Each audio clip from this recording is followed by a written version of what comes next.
Okay, this is the video to install the XL and XLWs. Yeah, we're going to assume that you've already taken the XL box off of its mount. There's a cap screw here and a cap screw on this side to remove. To get that out, take the wire, just get it out of your way, set it aside where it's safe. You can do some of these without removing the box, but not every one. The trick of it is, if the box leans forward, you just have to be ready to catch it. So first thing you do is you crank up the jack screws as much as you can, because we've got to get underneath here to take out these 4 screws. So jack them up, but not all the way, because if you jack them up all the way, I can't lift it. So jack that up. I've loosened these screws. So we're going to take these 4 silver cap screws out that are too short.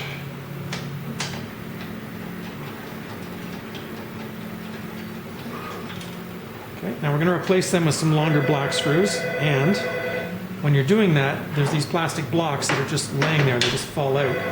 This also is a good time you can get up to the front find out if you've got any binding and it's not sliding nicely. You might just have loose plastic blocks or misaligned.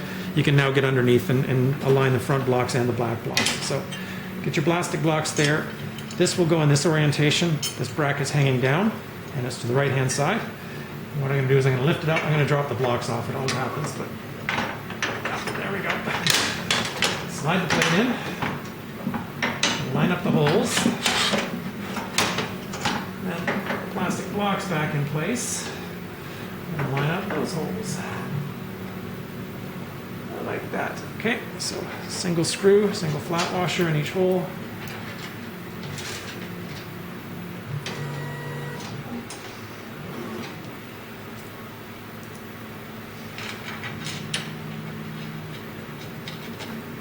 We've got all same size screws in here,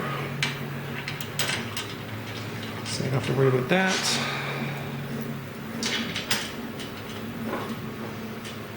Okay, so these ones we will tighten up. Just remember that you're tightening into plastic, so don't over torque them. I'm using just a ratchet with a screwdriver bit in it, so it makes it easier, but you can just use a regular Allen key, whatever you got in your hand. Snug them down.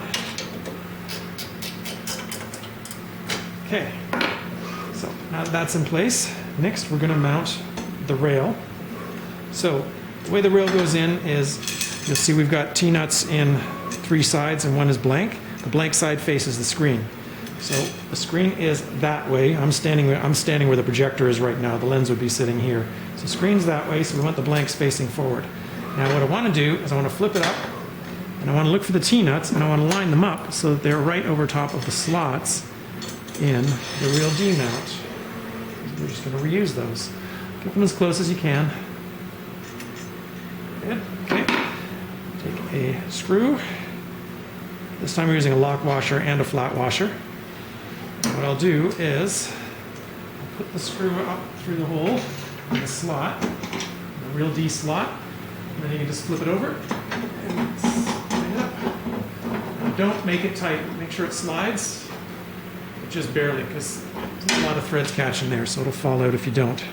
So same on this side, screw, lock washer, flat washer, from underneath, and if all goes well, we'll go right into the slot. There it goes.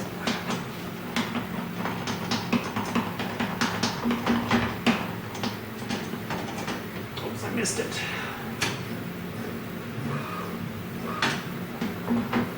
Okay. So now we're going to mount an actuator bracket onto the end. Bolt, flat washer. Put it through the hole in the back, not the slot. Drop it in, spin it down. Again, don't tighten it. This will be mounted almost at the far end.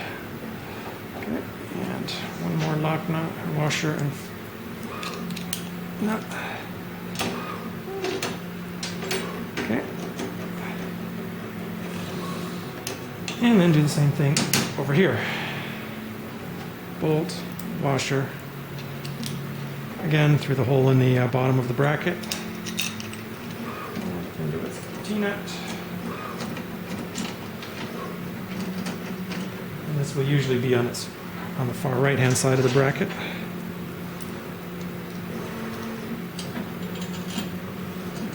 Now, since we've got this exposed, I'm going to give you a brief description of this component here. If you have one of the bigger Barco projectors, this piece here, the bracket for the actuator, will just mount directly onto the aluminum plate, which means you remove this piece here, this aluminum rail, just get rid of it, and then bolt straight onto the aluminum plate. Some of the 2220s don't have enough clearance, so we loosen up these two screws, slide the rail out, and that gives you more clearance. So you've got the 3 positions for this piece, depending on the projector you've got. It'll be on the addendum in the instructions. Okay, so now that's in place. So now we're going to mount our actuator. So we take one of our Cotter-Los Clevis pins,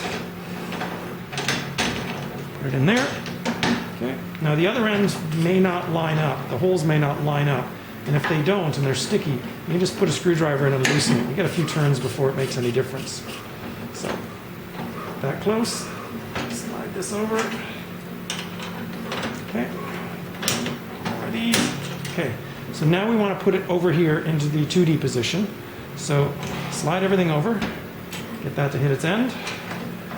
Get your rails all lined up. I want to make sure that the motor is as parallel as possible with the aluminum rail underneath. So in this case, I lost the bolt from underneath. I'll tighten that up.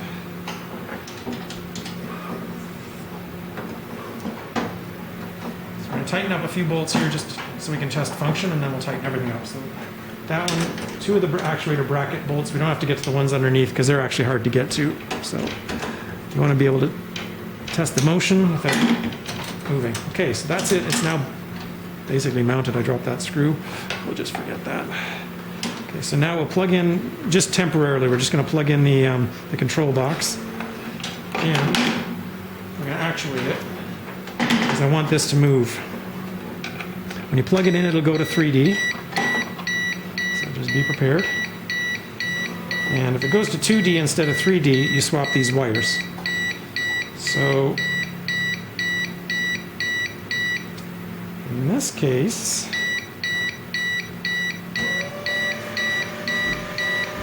depending on the projector here, if I had a 2220, this is now going to 2D, so I'd have to swap these cables. Okay.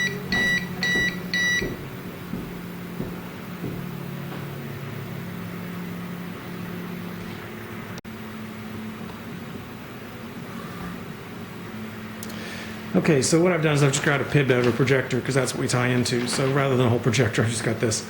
So you walk up to the thing, it's plugged in right now. Use the black cable that came with the real D, and it's plugged into the 3D port. What you want to do is remove that and plug that into our control box. I've got a male and a female, so just find the right gender. Then take the black or the gray serial cable that we gave you, and then you want to come back out of the box with the other port and go back to the projector to the 3D port. What that'll do is every time you go to 3D, it'll automatically switch the device into 3D. If you go back to 2D, it'll automatically go back to 2D. So that's all you've got to do. Dress your cables properly, tie up your wires nicely, and just do a final check for alignment. You'll have to realign your Real D box with your the Real D alignment tool if you've got one, and then you're good to go.